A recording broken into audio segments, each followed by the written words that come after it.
Well, friends of the garage, welcome back once more to the No Talk Motorsport Workshop, and today's subject, Morticia the track car. More specifically, we cocked up. Now, if you watched last episode where we did the exhaust inlet cam swappy thingy, you will have noticed that I sort of said we'll take it for a rip, see what it goes like, and comments came back to me saying, well, how much better is it?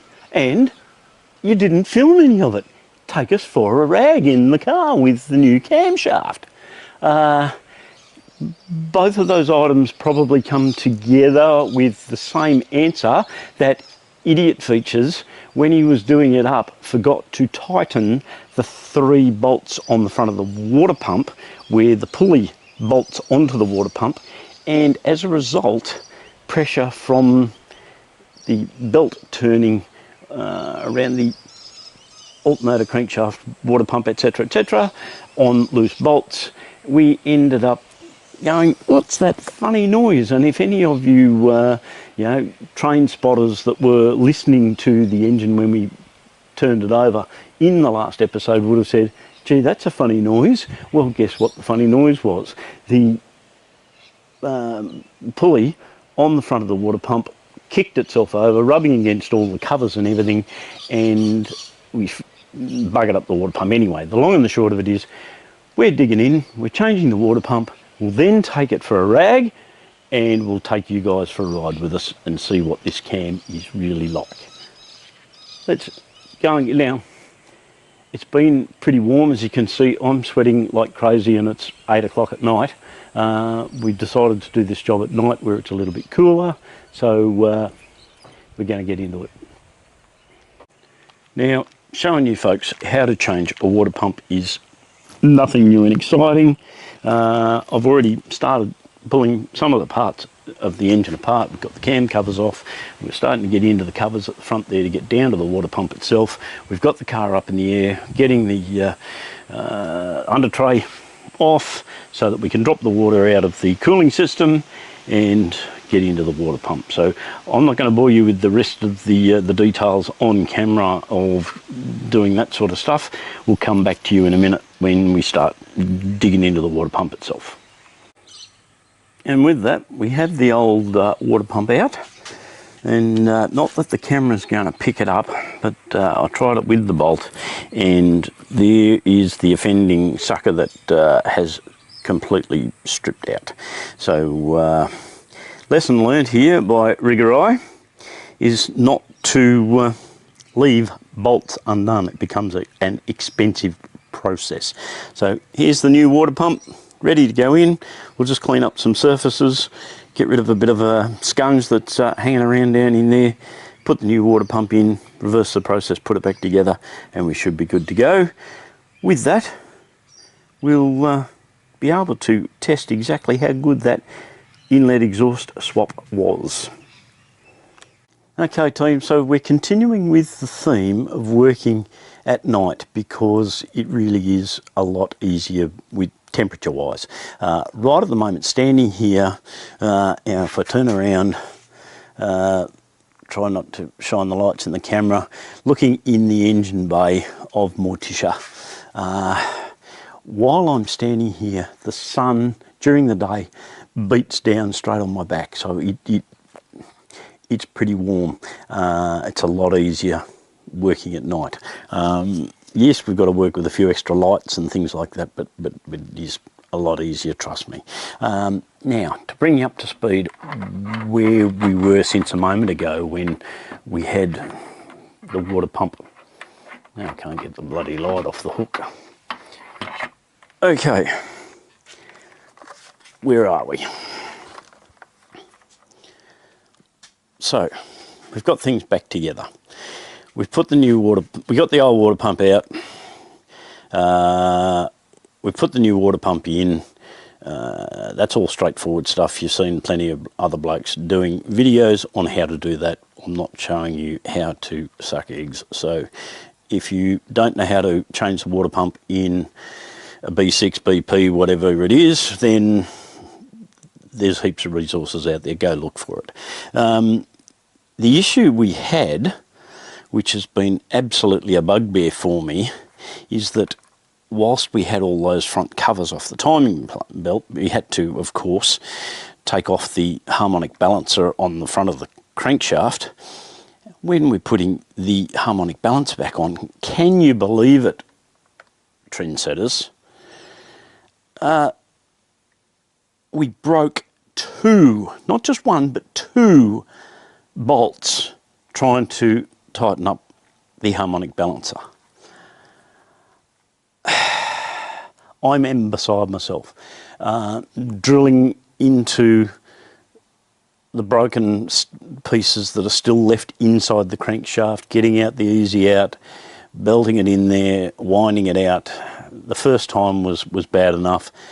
I just about cried when the second one snapped, and I went, here we go again. So anyway, today we have twice drilled out and tapped out with the easy out the threads inside the crankshaft after we snapped bolts putting that harmonic balancer back in. Now, that's the bad bit.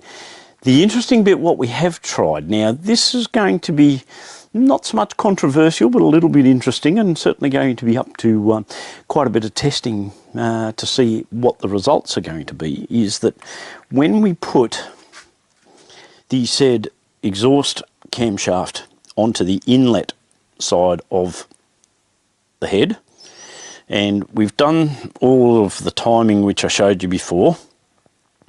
I've been doing a little bit of research on the actual timing of said crankshaft, and I've actually advanced the inlet cam by 1 tooth. Now, it's at a sort of sacrifice of a little bit of low-end power. We're looking for some top-end stuff. They reckon that with a little bit of extra overlap between the inlet and the exhaust, it's going to idle a little bit lumpy, but we should be able to get some more scavenging effect at the top end of the rev range to give us some really good, extra power on a BP motor, which is like you're talking a 100 horsepower engine. So, it's not going to be absolutely groundbreaking, but hopefully we're going to feel at least something. Anyway, so that's what we've done with the cam. We have turned it over a number of times by hand to make sure that there's no funny noises and that it turns freely, so there's no contact between valve tops and the heads of the pistons as they come up and down. So that's all good. Now, to be quite frank with you folks, I did have this partly together before, sufficiently enough to actually turn the engine over and make sure it still runs, and it does so. So that's the good bit. So tonight we're going to finish buttoning up all of the bits on top, get everything back together, because it's frustrating the shit out of me that a simple job has turned into a major catastrophe a couple of times over. Anyway, so we're just about there. I'll get this buttoned up, and then I'm going to let you guys listen to what it runs like once it's going, and then we're going to take it for a drive, give it a rag. You guys are going to be able to see what it is actually capable of doing. Is it going to make a difference? Is it going to make no difference? The proof will be in the pudding. Once it's back together, we'll go for a drive. Stand by. Okay folks, well, we have broken with tradition today, and we're working in the daylight. As you can hear, she's running, and certainly does have a certain amount of lump to the idle. Doesn't want to idle as you come off power, but if you keep feathering the throttle, she'll hold that very lumpy idle. Let's take it for a rag. Let's go for a bit of a run, see what it feels like.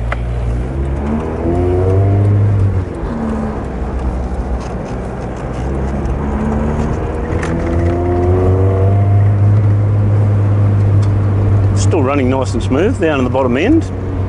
Not a huge lot to pick up off the idle.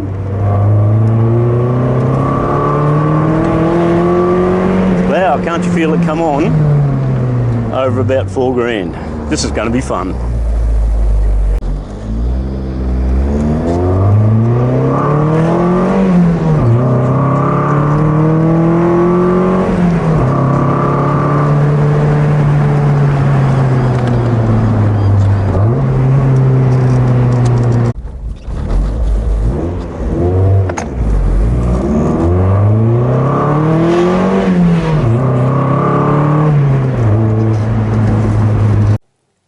So there you have it, thrill seekers. For those of you that wanted to see more about the inlet exhaust cam swappy thing, that's how she is. Doesn't it go nice, actually? You know, it's a standard product changeover. Yes, we've made some adjustments to the standard settings and all that sort of gear, but really nothing fancy about what we've done. Probably wouldn't want to drive it as a day-to-day street car, but you know, for what she's meant for, I think this is going to work really, really well, and a low cost improvement on the girl. So we had some headaches along the way, yep, sure, but the end result is a win. Now we just need to get it into an event on a track, get some baseline times recorded on what the girl is able to do, and yeah, look out for another video coming soon about asking you people where should we go next with a couple of engine combination ideas for your different vehicles. I'll lay it all out for you soon. But in the meantime, let's get Morticia on the track, set some times, have some fun, record it all, let you guys have a look. Thank you very much for watching. Be sure to tune in very soon.